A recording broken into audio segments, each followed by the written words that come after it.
Hello, good morning, everyone. And today is January 29, 2025, Wednesday, and this is Howard County House Delegation meeting. We're starting now. And so due to some changes of some delegates' schedule, we're going to change the order of the bill discussion. We'll start with Bill HOCO 1525 first. So I don't see Delegate Atterbury here. Is that right? Okay, let's go back to HOCO 1025 and about the school calendar. And so there are two amendments on the table, and we had discussions last week. I just wonder, anybody had any questions about the amendment themselves? It'd be good if you would go over the amendments, please. Sure. Dara, can you share the screen, go over the two amendment? And you can, I think, because that two amendments actually is a complementary, I ask you to put them together. That provide a probably more concise language to the amendment. Yes. Mhm. Okay, can everybody see my screen? Yes. Okay, so here are the two amendments combined. First of all, what the amendments do is that they clarify that the provisions of this bill would begin for the 2026 through 2027 school year. They also indicate that the closure would be for student attendance only. And lastly, on page 4 of the bill, they remove language which said, if any of the following holidays begin on a weekday relating to Diwali, the two Eid holidays, the Lunar New Year, Rosh Hashanah, and those 5. So that the language of the holidays beginning on a weekday is removed. So it would just read the first day only of, and then those following holidays.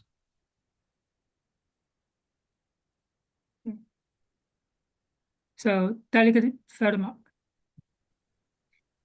Good morning. Thank you, Mr. Chair. Excuse me.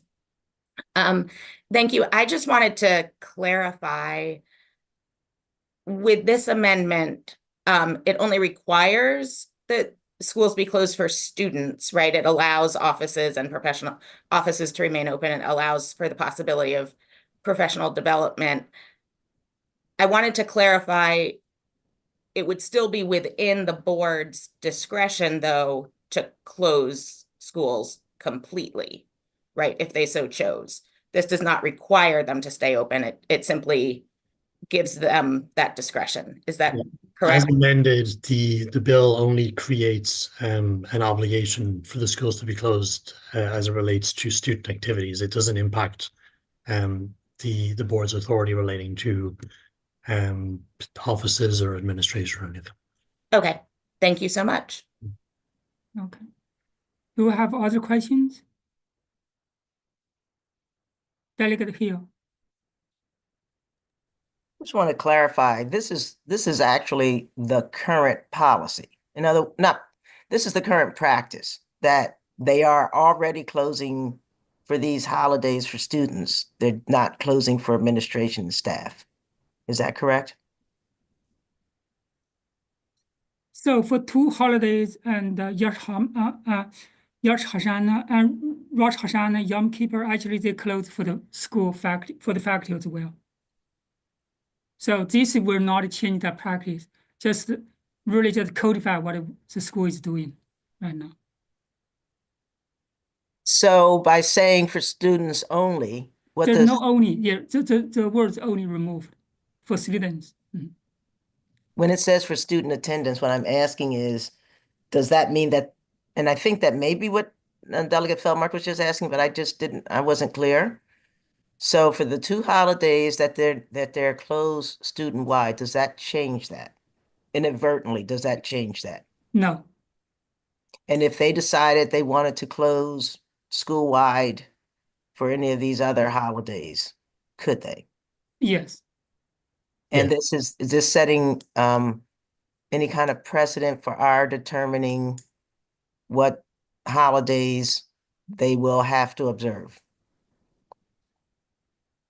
Dara, how do you answer that question?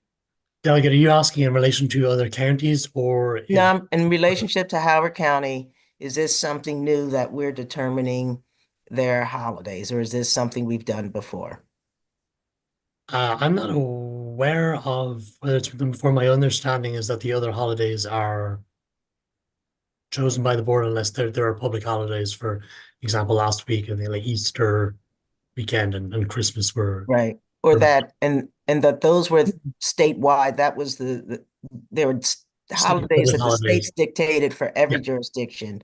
Yes. But as far as you're aware, this is for maybe, I mean, someone else on the delegation may know, is this the first time that we've, as a delegation, dictated holidays for the school system? Okay, Yes, yes. it is. Thank you. Okay, and Delegate Watson. Just a couple clarifying questions. Does this have if this change is implemented, can it or will it extend the school year? No, it does not. It's just current practice. Well, when It you may, said, right? It may. I'm sorry? It may, but it's just current practice. No, I understand it's current practice, but what I'm saying is, if we mandate these holidays, does it have the ability in a given year to extend the school year?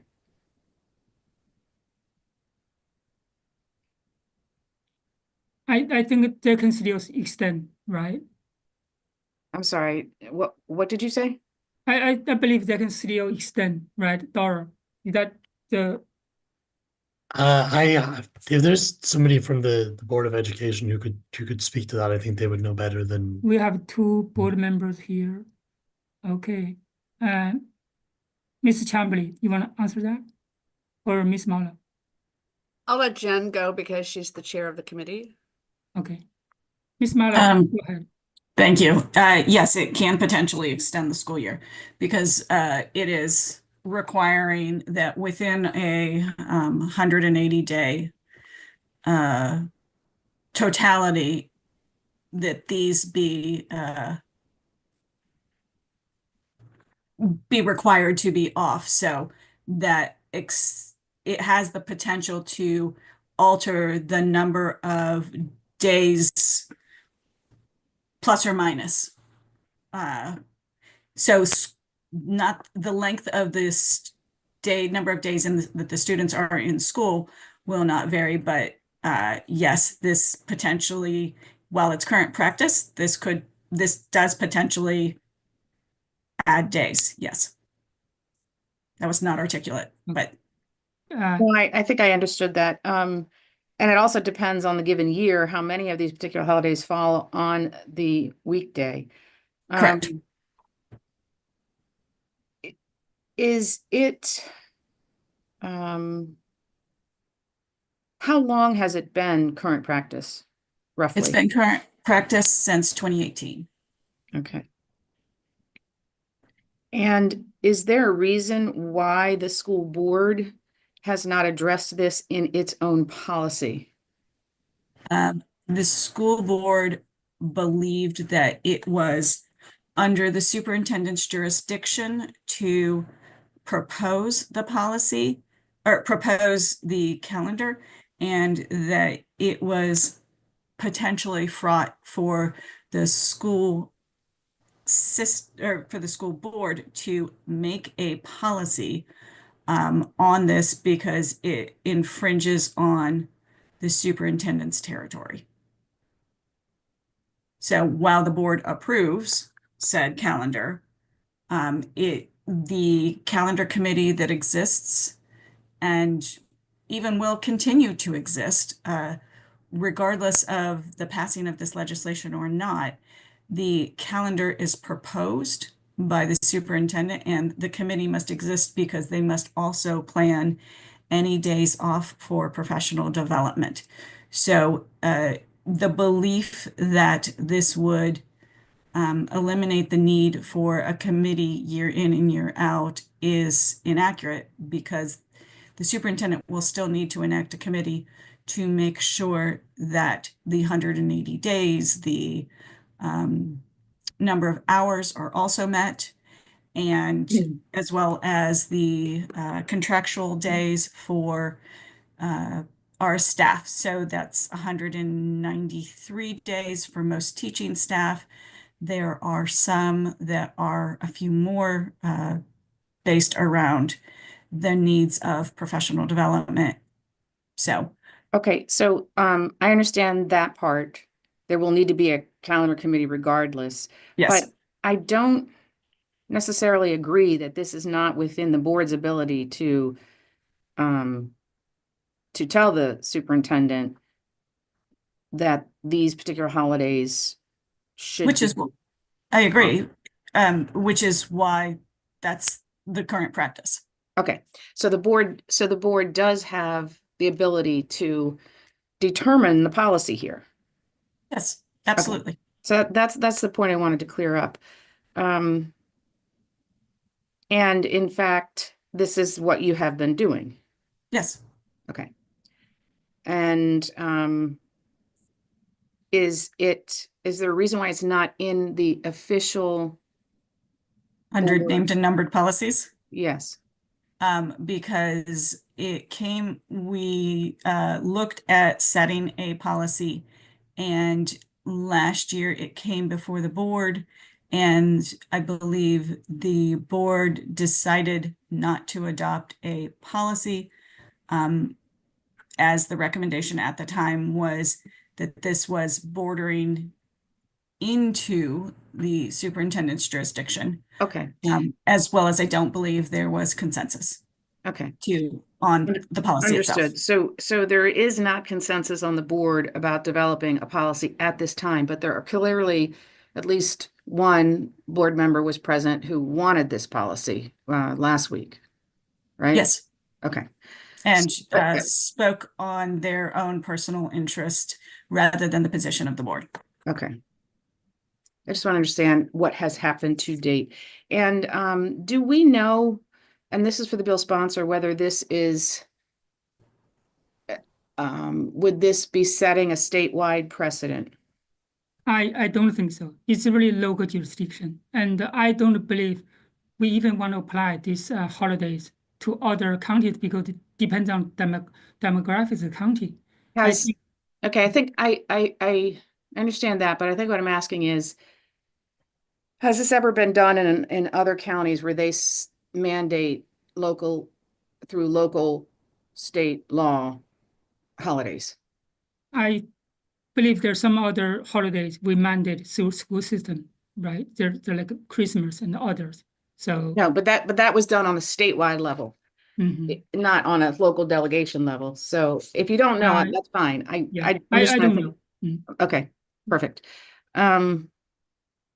Those are all my questions. Okay, so Ms. Chambly, you want to say something? Thank you. I mean, in addition to the balancing act that our chairman of the legislative committee described, there's also the difficulty of leaving out some religions. And to Delegate Watson's remark, different counties might have different percentages of Muslims and Jewish kids and kids that celebrate other holidays. So there was the fraught decision of leaving people out. But also from what I've heard years ago, maybe 7 years ago, and maybe it was COVID related, we didn't put a calendar out as far ahead as we usually did. So now the calendars are 2 years out, and I think that's according to the board members, that's pretty regular to give parents and teachers a chance to plan their vacations and book their airfare tickets. So the difficulty that they were having in the calendar that year hasn't been repeated. So we are attuned to giving parents and families plenty of time to plan their times off. Thank you. Okay, Ms. Moriti, you have questions? Oh, you have some answers? Yeah, I just wanted to address Delegate Watson's question. I've just done a quick search there. I'm not finding any other similar bill in a specific to a county in a previous year. Thank you. Thank you. Delegate Watson, do you have other questions? No, Okay, so Delegate Hill. Thank you. I just want to ask the sponsor, I want to make sure that I'm clear that the primary stated purpose is to put these into law for the students, but not the system, Yes, because the concern has been that students celebrating the majority of holidays on this list, from the testimony we received, have been able to celebrate, but the acknowledgement, respect from the general student population, information, or not acknowledgement, but the knowledge about the holidays has not been there.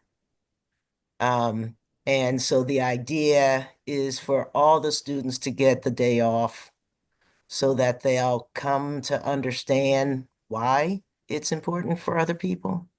And so that teams won't have games on holidays or other activities that students will have to choose to participate or not. They'll be able to honor their holidays and everyone else will, just as they do for the established holidays. Is that the? yes, thank you, Delegate Hill. I think that's one reason for this bill. And we want to make sure when we said we're close school for student operation purpose to honor the holiday, we can say that. And instead we'll say, we with the practice, we'll combine that with other events, for example, a wellness day, professional day, but we're not saying we're honor the student's holiday. I think this practice will kind of just help the school system to can say that loudly. So the other purpose of this bill is the school has working in this practice for many years, and this will help them to make the calendar committee work much easier. And there will be still calendar committee, but in the past, all the calendar committee meetings really just try to figure out, okay, whose holidays off, whose are not. So this take that burden from them, and they can work really just smoothly and make it much easier for that. And Delegate Feldmark. Thank you, Mr. Chairman. And Delegate Hill, just to add to that answer, I think the other piece of it, and this is a piece that's important to me, is even when students are allowed to take the day off to observe a holiday, right? There's still things they're missing in school, right? And so it puts on that student a dilemma to choose between keeping up with school, keeping up with their friends, being part of that day of activity and learning versus observing a holiday with their family, right? And that is an unfair burden to place on our students, right? And so that, to me, that's a big piece of what we're trying to address here, even if there's no sort of disciplinary or administrative fault when a student takes a day for a religious holiday. There's still a level of othering that happens that I think we can avoid. And I think that's an important piece of why the school system has made this their practice for the last several years. And, and I appreciate that they have. But I just think that's another important piece to keep in mind, and sort of why this is important from my perspective to codify. Thank you, Delegate Feldmark. So, Ms. Muller, just wait for one moment. Do we have other questions from other delegates? We have 3 bills to discuss, right? So we have 1 hour, 30 minutes. So I just make sure first everybody has a chance to ask questions and share their thoughts. At the same time, I want to put our committee on the timeline. So Ms. Marlowe, please go ahead. Briefly, follow up to Delegate Watson. Board Council did in fact advise the board not to formulate a policy on the calendar committee. Just wanted to share. Thank you. So do we have other Can you say questions? that? I'm sorry. Can she say Yeah. that again? Can you Yes, happy to. elaborate, please? Board Council 18 months ago advised the board to not form a named and numbered policy based on the because she felt that it was not in the board's jurisdiction to move this forward as a policy. So we did not codify it as a policy based on the counsel we received from our lawyers. So maybe I think a lot of questions here. Is that a legal reason, other reasons? Are you able to share that? I can only say that that was I can go back and research the reasoning and share as a follow-up, but I don't have that stored in my memory banks of what the exact recommendation was. I do know it was 18 months ago that at the time that all members of the board were in agreement, albeit some reluctantly, but all were in agreement with the recommendation of council. Thank you, Ms. Marlowe. So Ms. Moriarty, do you believe there like a legal issue with this bill? From the delegation's point of view, I don't believe there to be one, no. Okay, In relation to Ms. Mallow's comment, I couldn't possibly comment on that. I see. Thank you. And Delegate Watson. Ms. Mallow, that's a pretty significant piece of information. And I would like to know what the legal reasoning was of the board council and whether it was a legal reasoning or simply, not based on letter of the law, but some sort of advice. I think that's really relevant to the decision here. So I would request that you provide that information to us. I will be happy to research it and get back to you. Okay, and Delegate Hill. I would like to move that we table further discussion on this bill until we can find out what legal concerns. I'm very concerned about that. And I think that if that's the case, I agree, right? And I want to make sure. At the same time, from our side, and from our legal counsel, Ms. Moriarty, right? Do you have any concerns about this bill? I mean, there's no like home rule issue or anything like that from the point of view of the delegation. I think that's a separate question to Ms. Mallow's comment on the decision that's being made between the board and a superintendent. So Ms. Mallow, since you feel strongly about this, right, I really appreciate it if you have shared that earlier with the delegation. And unfortunately, we're kind of running out of time about the schedule. Okay, Ms. Delegate Watson. The only other thing I wanted to mention was, I guess that's kind of concerns me about this bill is, we've said that students can take the day off or there would be no school for students, but it would be a professional development day, for example, is what's suggested or changed in the bill. And so the response to that was, well, adults, teachers, they can choose to take that day off. So I understand that part, but if we are highlighting this as something that is a priority, they shouldn't have to take the day off. They shouldn't have to miss professional development training. So I do have a sort of a problem with that inconsistency. I guess it's sort of a compromise so that the bill doesn't impact the the school year as severely as it would otherwise. But I'm just putting that out there because I do feel like that is an inconsistency if we're prioritizing this for our communities, that the adults don't have the same benefit as the kids and that they're missing out on professional development, which I think is pretty important. Thank you, Delegate Watson. I think I share the same sentiment as you. Which is And, why you did it yeah. originally, yeah.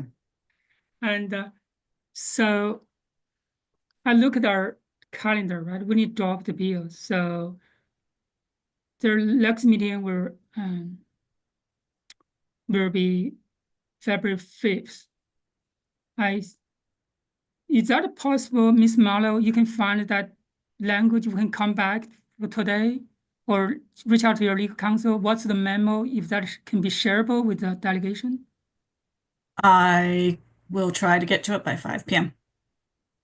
Okay, okay. So we're holding this bill and until next meeting. Okay. So, or any other question you have, right? Let's bring the questions as early as possible. We always have a lot of questions. Then at the same time, we have a really schedule crunch here. Okay, so we're moving to next bill because Delegate Atterbury said she will be late a little bit. So let's move to another bill. HOCO 925, Delegate Hill. Yeah, so again, HOCO 925 is a bill that in order to improve general road safety, particularly for pedestrians, would enable Howard County to put speed cameras outside of school zones on roads that, based on either the state or the Howard County highway assessments or net zero plans, have been deemed to be unsafe, and also to allow those cameras on US Route 1. I've asked that the bill be moved with an amendment that would require that surplus funds, meaning everything above above the cost of the program, would be used to create a fund dedicated to deferred maintenance in the schools, because that is a priority problem that for the last 10 years we have wrestled with and been unable to come up with any funds for. So Thank you, that's the Delegate Hill. bill and the amendment that I recommend. So we have two amendments in front of us, and we asked a lot of questions last time, and we have people from county government and police department come here. Ms. Evans, thank you. Ms. Arthur, thank you very much for helping to coordinate the answers, and we have Lieutenant Chris Valentine here. So we received a lot of documents about, for example, the cost and how much money we actually earned, right, from that. And so I will start with one first question. Raise your hand if you have other questions. Then we're going to talk about the amendment first and see whether we can vote on them today. Thank you very much for being here, Mr. Arthurs and Lieutenant Valentine. And the other people, Mr. Cookson, Mr. Hicks, and we have Senator Lamb here as well. So first question is, I'm kind of surprised we're running a deficit on those red traffic camera and red light cameras. So I wonder, why the vendor charges so much? Because it's not a new camera that have been there for many years. How do we structure the contract with those vendors? The contracts are renegotiated, I believe, every 5 years with the vendors, and the procurement done for them. I know technology is updated, better camera lenses. So as years develop, the technology becomes better as we go.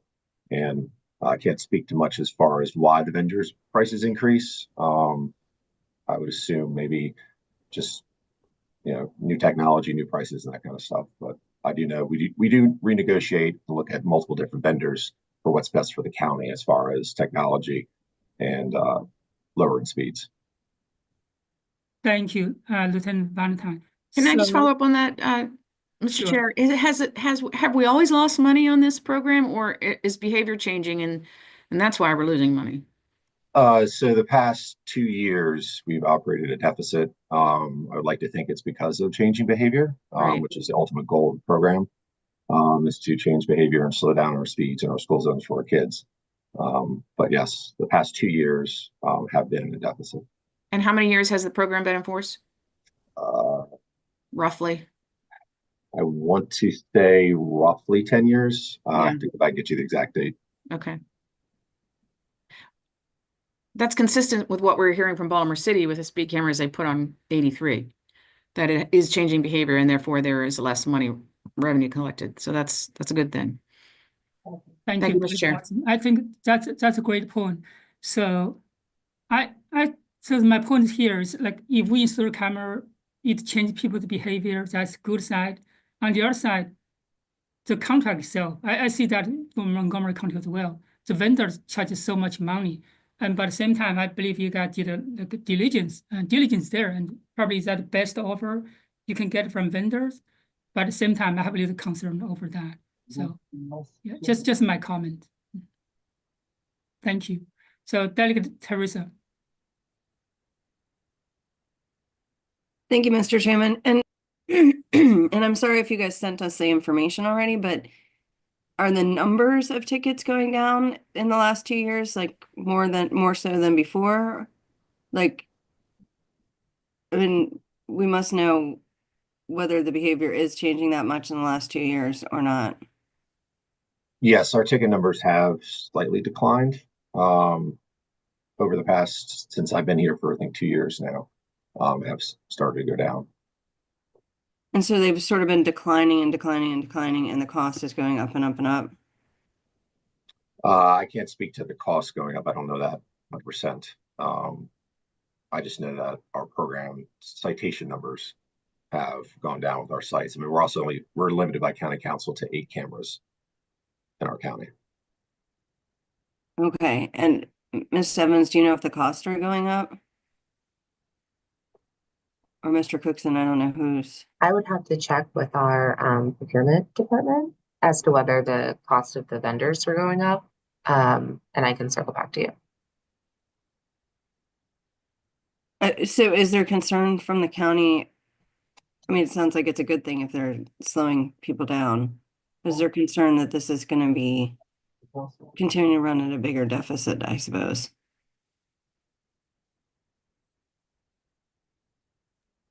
I think nobody can answer that definitely, right? I was gonna say, yeah, I can definitely circle back to that. I'm not sure if this particular, I mean, this information was gathered as it relates to this particular bill. I'm not sure if that was being looked at in terms of the deficit of the program. This is the first time that I was seeing those numbers. And so that delta, I think it was $100,000 or so delta that's been created over the last 2 years. I'm not sure whether or not that's going to trigger an evaluation of the cost of the vendors, but I can definitely, look into that. So I can speak real quick to this past year's deficit. $200,000 was given for our crosswalk improvements, which caused part of that deficit. Oh, wait a minute. Okay, so there is money coming out to do the work, and that's concerning cost to the program? Yeah, that we found that out afterwards, that $200,000 was taken from the program to do crosswalk improvements. So that could attributed to the deficit this year. Okay, I mean, I'm thrilled to hear that those are going to that. Well, I'm and that's what surprised this you can take- fund yeah. does. The Right, point of this fund is for pedestrian and infrastructure. Yeah, I mean, improvement.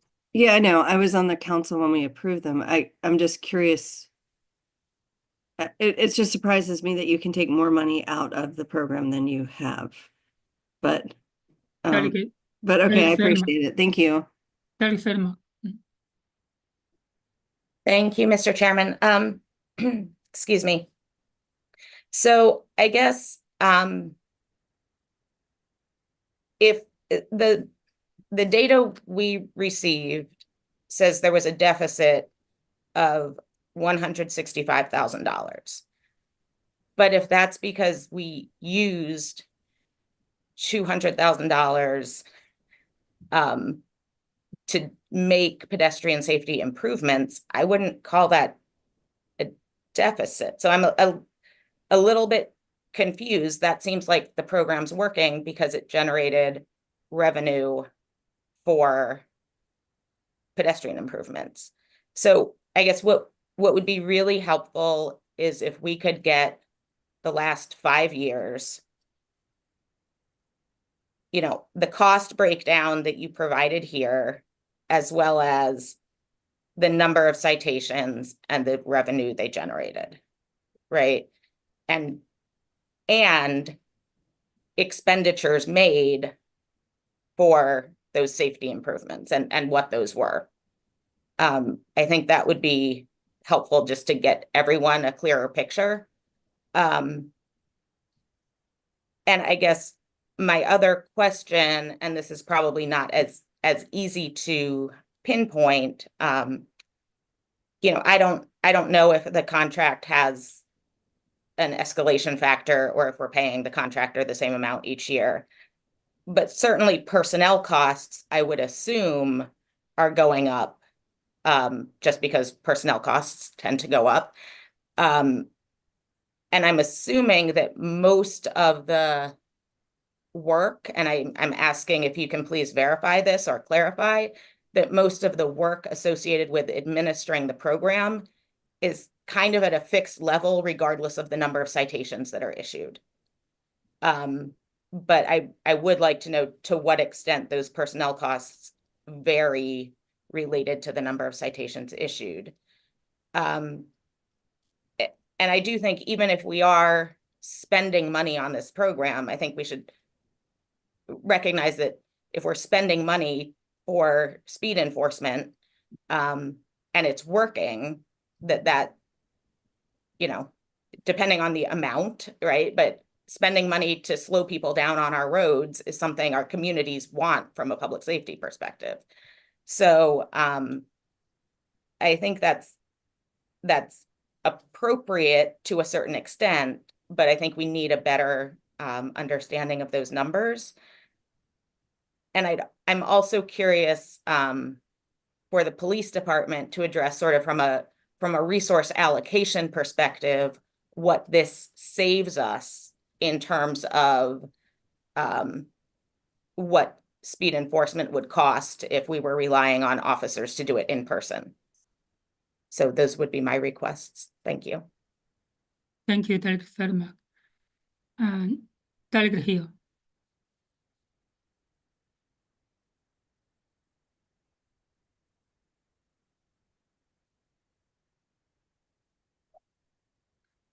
You're mute, Delegate Hill. Delegate Hill, you're on mute. Sorry. So a couple of things. Number one, my office received the Department of Public Safety and Correctional Services Police Training and Standards Commission Speed Monitoring System FY 2023 annual report that we're sending for distribution that looks at systems across the state. Second, and you can sort of see gross revenue, net revenue, but it is, I think, what we're seeing in the report we got from the county, and certainly both delegates Terrassa and Feldmark have spoken to that, is talking about the program as being not just revenue received, but how it was spent and what that did for the net account. And in Howard County, we had in the last 2 years a need to put in pedestrian safety infrastructure in a narrow period of time when the school system changed the walking distances. And I know, for instance, in 12A, on Montgomery Road, there was a sudden need to quickly put those in. So the question is, to either of you, would that have accounted for a sudden need to borrow from the pedestrian, the school zone speed camera pedestrian modification system, and then advance that funds, as in we have to put in pedestrians, we go to this fund to do and pedestrian infrastructure as our first source, and backfill it with the others. But it wasn't that the fund was being deliberately run at a deficit. There was an urgent need to do something, and these are the funds that are first used to that. So that's the first question. Could that be part of what we're seeing here? I- So, sorry, go ahead. No, no, Mr. go right ahead. I'm sorry. I was all I was going to say was I can't speak to that. I do not know. I'd have to look into it and get back to you, man. Yeah, the same Yeah. here. We'd have to check with DPW and like where the funds, where they ended up and when they ended up there. Okay. All right. So, and then the second thing is, I know it's, as a delegation, we're very interested in knowing that programs that are in place, are working as intended, changing behavior in school zones, all that kind of stuff. And if there's money for pedestrian infrastructure, that the county otherwise would have to come up with, but because of the speed camera and school zone system, they don't. That's all well and good, but I don't want us to I just want to remind us that the local system has the authority, I believe, to determine if the system is no longer working for them. In other words, if we don't have speeding in school zones anymore because we've done such a great job of changing behavior, they can address that. The system wasn't designed as a revenue source. So I don't think we would ask not the school system, the county to make significant changes simply because it's losing money.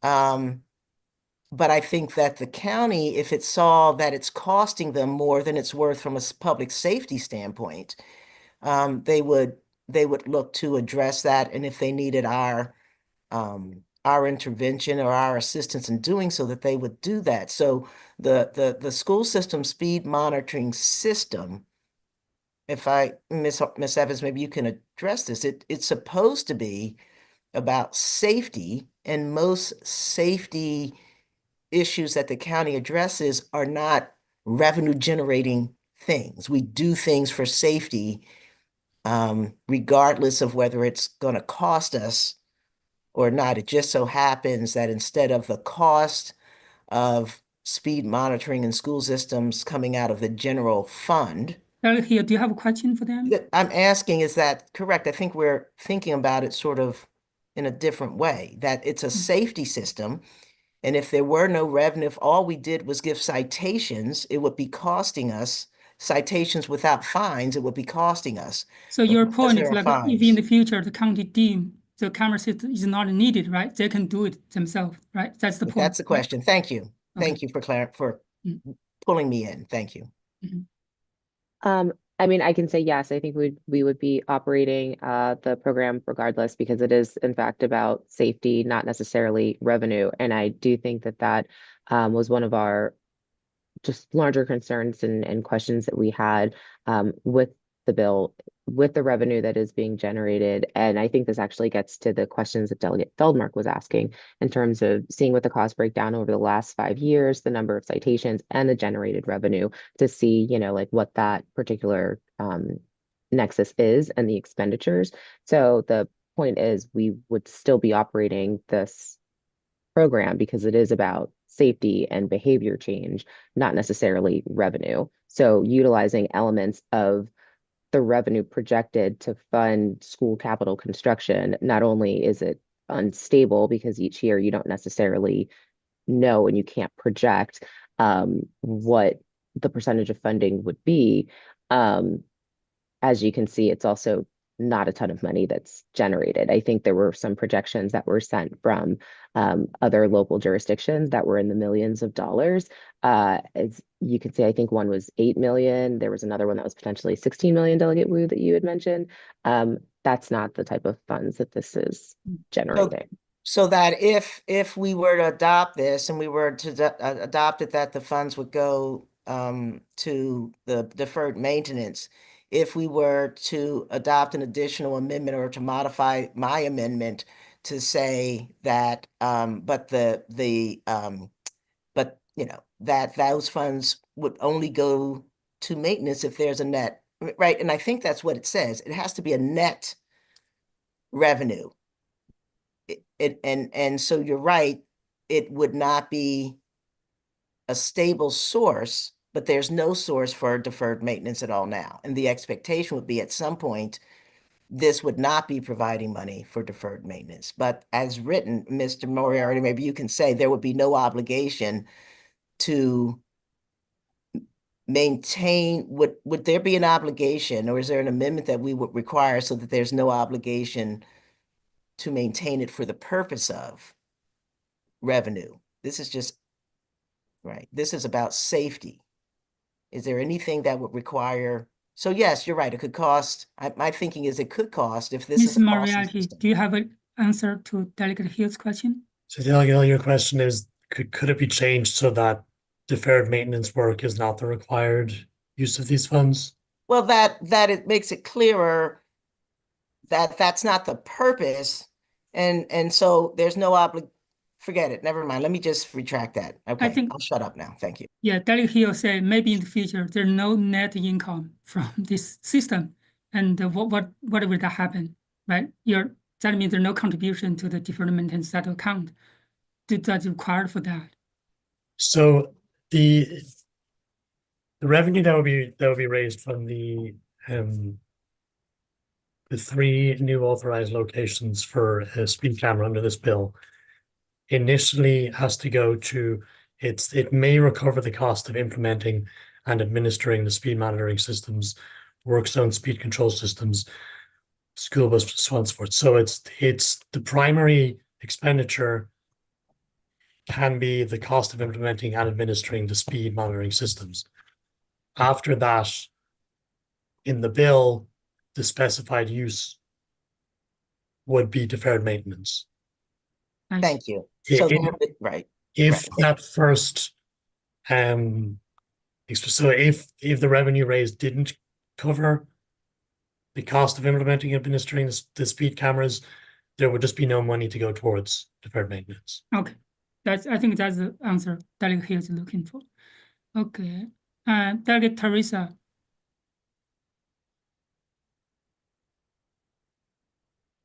You're on mute. Try to unmute yourself. Sorry, I was trying to get to that. So first I just want to clarify that I think that it's very important that we spend money to keep people safe. And so I was just commenting more on whether the program was bringing in any money that could be used, and the concern that I still think we should do it, and that's why I voted for it in the first place when I was on the county council. Like, I think the safety piece of it is really important. I was just surprised that the money came out of the program that wasn't there. But one of the things I wanted to ask, which has changed, I believe, since I was there, is do these cameras have to be manned? Like, I know when we first approved them, the cameras had to be manned. Yes, they do. They have to be monitored throughout the day. They also get checked every day, or a calibration check on to make sure they start operating accurately. So that's all required throughout the day. So they are the ones in the mobile vans obviously have an operator in it. The ones that are the PC units, that are portable units, that are the cabinets on the side of the road, those can be monitored by somebody in the office, and they can monitor more cameras than somebody obviously in the van. Okay, so the ones under Delegate Hill's bill would be unmanned, or I guess does the county law just say if they're in vans, they have to be manned personally, like in person, and the ones that are stationary don't? So they're all manned as far as Right, but in they're manned person. they're either manned in person or they're manned remotely by a computer, where somebody's actually physically watching the cameras to make sure they're operating properly. They're checking them every hour to make sure they're still working. So the more cameras we add, obviously, the more personnel we're going to need to monitor those cameras. It's just the only difference is whether somebody is in an actual mobile van, because we have mobile van units as well as roadside cabinets. And just a difference of who's monitoring what. So, no, thank you, for that clarification. I guess my question would be in terms of cost, like if somebody is actually physically at the site of the camera, they can obviously only do one at a time. They can only be where one camera is if they're there, but if they're manning them, I don't know if it's called virtually, but whatever the term you use. Yeah, remotely, that's it. That's a much better term. My question is that one person per camera, or that is one person, like you said, they check them hourly, so are they checking, are they able to man multiple cameras? For yes, they can man more than one. I can't remember the max they're allowed to off the top of my head. Okay. But there is a limitation how many cameras they can monitor at once. Obviously, workload, be able to actually physically monitor these cameras, then be able to do that.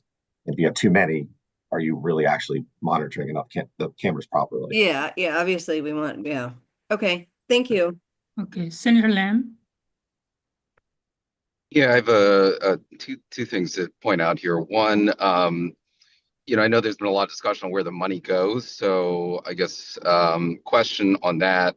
But for us, just want to put it out there that if our roads are not necessarily always in the greatest shape, so if these are meant to enforce traffic on our roads, one consideration could be that maybe it should actually go back to our roads, particularly if it's not a reliable source of funding. And to Delegate Hill's point, if it's not going to deferred maintenance or education or whatever, that maybe really should just go to roads. I think the other thing that's important, and the county can certainly verify this as well, is that the money so if a driver is cited and decides to contest this, it goes to court. If the driver loses in court, that money actually goes back to the state's general fund. It does not go back to the county.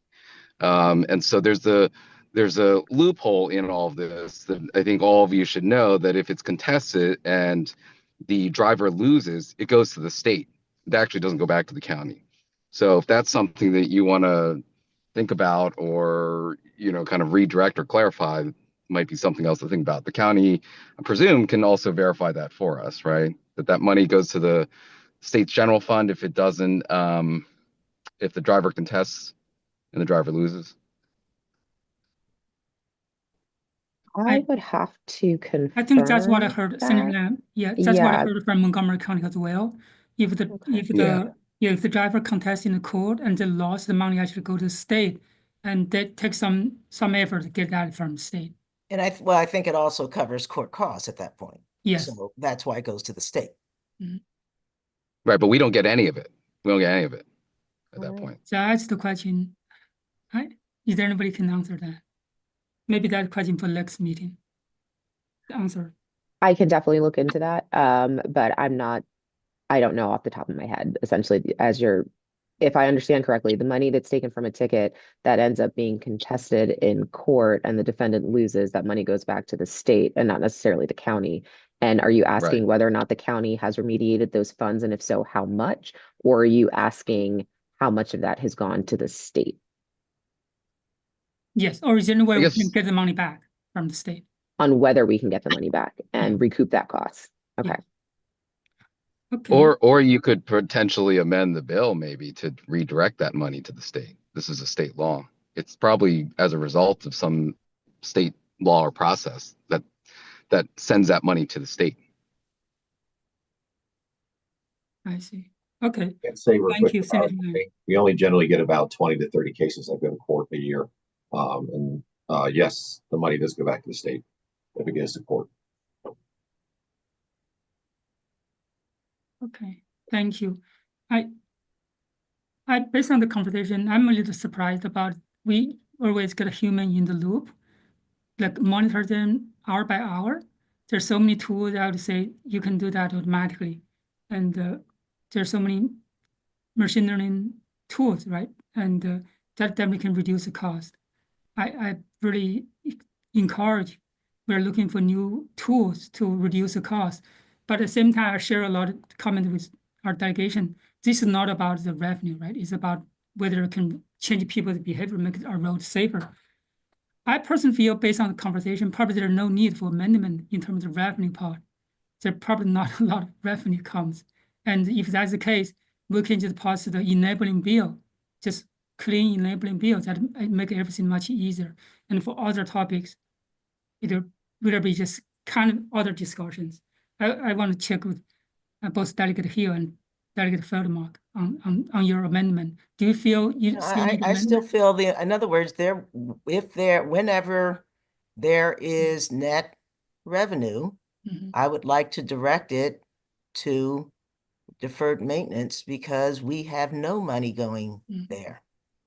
So I would stand by my original amendment to the bill Okay. and would Delegate like to move that amendment. Do we have a second? Can we post like voting maybe next week? We have a few questions outstanding for the until next meeting. Well, I made the motion. If there's no second, then it goes on, but I've made the motion. If there's a second, then, you know. Okay. So Mr. Chairman, I don't want to, I'm not objecting to the amendment necessarily, but I agree that it should be, that we should table till next week if there are still outstanding questions. So I don't want the lack of a second to mean we can't have that come back up next week. okay, Delegate Feldmark. There's a Thank motion you. on the table. Do we have a second? Okay, so the motion died. Delegate Feldmark, go ahead. Thank you, Mr. Chairman. I do think the data that we requested from the county would be helpful for your point about you know, where the revenue goes and if we need to specify where the revenue goes. You know, I think as I said last week, I think similar to what Senator Lamb stated, part of my concern is that, you know, we have significant pedestrian safety needs. You know, in our own district, we've had tragic pedestrian fatalities. And I believe that, you know, when we have these funds available, and I know Delegate Hill expressed a disagreement on sort of the need for the nexus, right? But I would like to see the speed enforcement revenues going to traffic safety improvements, and particularly for pedestrian safety. Now, I know I did just want to mention along those lines, the county provided some information about pedestrian deaths, and that a majority of those collisions were ruled pedestrian error. And I think that is, while I understand from sort of a traffic law technical perspective that may be an accurate finding, I think from a policy perspective, that's really concerning that we call it pedestrian error when there is no safe way to be a pedestrian, right? That the error in that case is simply being a pedestrian on our roads. And so I feel like there is a critical need here as well, not in any way to undercut the critical needs that we have to address our deferred maintenance issues in our school system. I agree wholeheartedly with that. And we have these critical safety needs as well. Part of why I think the revenue data could be helpful is because I believe, and Mr. Cookson and Lieutenant Valentine can certainly chime in, but I believe we have examples where there are relatively small, inexpensive fixes that help improve pedestrian safety, right? Striping a crosswalk, putting up some pedestrian crossing signs. And so those may be things that if we're looking at small dollars are more productive uses of those small dollars that may just be sort of barely a drop in the bucket in terms of deferred maintenance needs, right? So I do think that revenue data could be helpful to informing that discussion. Okay, thank you, Delegate Feldman. I see a lot of hands raised, right? So just make sure you're not repeating yourself. Unfortunately, we have time crunch. And Delegate Watson, please go ahead. Yes, I just wanted to add to the discussion that we do need to focus on the definition of the roadways. We did get information from the county. We got some maps, and I think there should be a discussion of what is the appropriate definition and make sure that we get that in the bill. I did like the map that showed the pedestrian and bikeway, I forget what they called it, but it was priority accident routes or something like that. But that was a pretty good map. But the other map basically showed every roadway in the county. So I think we need to figure out exactly what definition we're using and that we're very clear on what it is and that the county understands what it is if we move the bill forward. I also appreciate Delegate Hill's effort to try to get money to school maintenance. But looking at the numbers, I tend to agree with Delegate Feldmark on the use of these particular funds, but I do think increase in safety is really the ultimate goal here. Thank you, Mr. Chair. Thank you, Delegate. Delegate Hill. Yes, and I agree with Delegate Feldmark as well. And you know, again, but do we have anyone from traffic from the county who can talk to the kinds of projects that we've put out and what's been held up? And because we've asked for them to come and talk to us Ms. about it. Authors. Yeah, so on the line is our Deputy Administrator, Mr. David Cookson. That's, yeah. Okay, Yeah, so so maybe he can tell us what our situation is, how many projects we'd like to have, what's not being done, where the money's come from. Just answer all of those kinds of questions about how we get money to do the projects and how much of those projects are not getting done. So generally, most of the bike and pedestrian projects are coming out of various DPW capital projects, like the K projects and T projects. So there's projects that are addressed on state roads and county roads. So there's just a slew of different types of safety projects, crosswalks, intersection improvements, signals, and things like that. So that's just the sort of the universe of different types of projects that are getting done to help pedestrians and cyclists and road users and automobile drivers as well. You know, most of that funding is just coming from our standards CIP.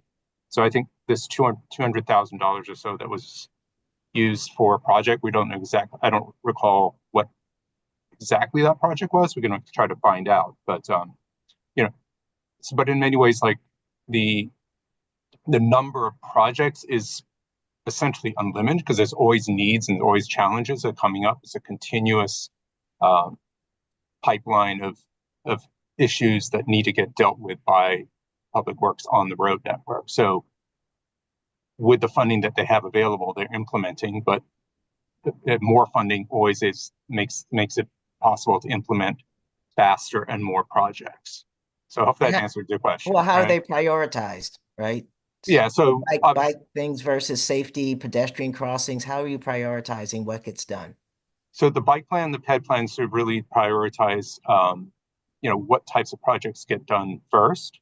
You know, we work with Public Works to look at crash data, projects that the capability and the capacity to do those projects. Constructability is one of the other ways that those projects are prioritized. So they're looking at a whole slew of things like, you know, crashes, danger, public feedback is another key part of that. I mean, we hear, I mean, a lot of the things that we hear are coming from members of the public. Here's an issue, you know, that goes to transportation and traffic engineering to look at and try to figure out what the solutions are to that. So it's multiple things feed into that prioritization. All right, and are you, how far behind are you on projections of when you want projects done? Are we 6 months behind? And when we're actually getting to them, are we a year behind getting projects done because funds have been held up, or how far are we behind because of a lack of funding? Yeah, so we're going to have to really talk to DPW in terms of their timing of those projects about that. They implement, we work and plan with them.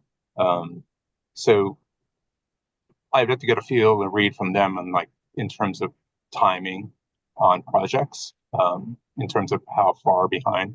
But as I said, the need is always essentially unlimited, because there's lots of projects and ideas that need to get implemented. So the bike plan and the ped plan have a slew of projects in there.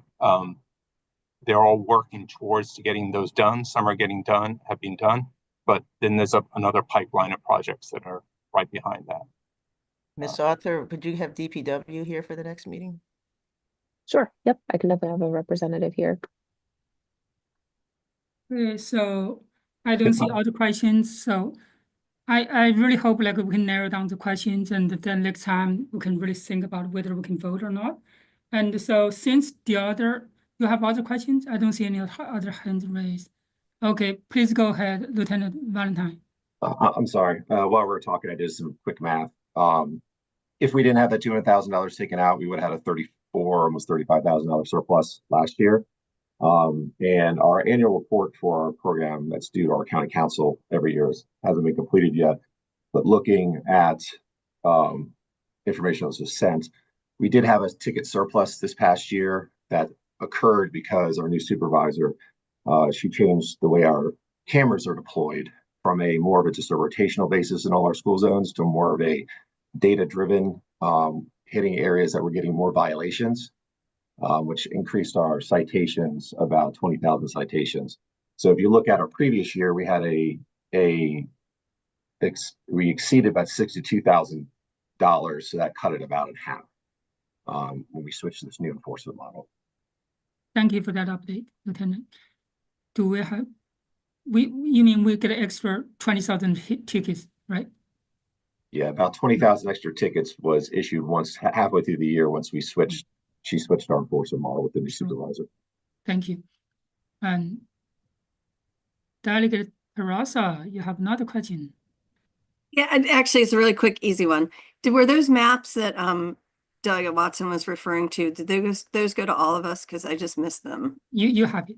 I do have it. Okay. All right. Thank you. Okay. Thank you.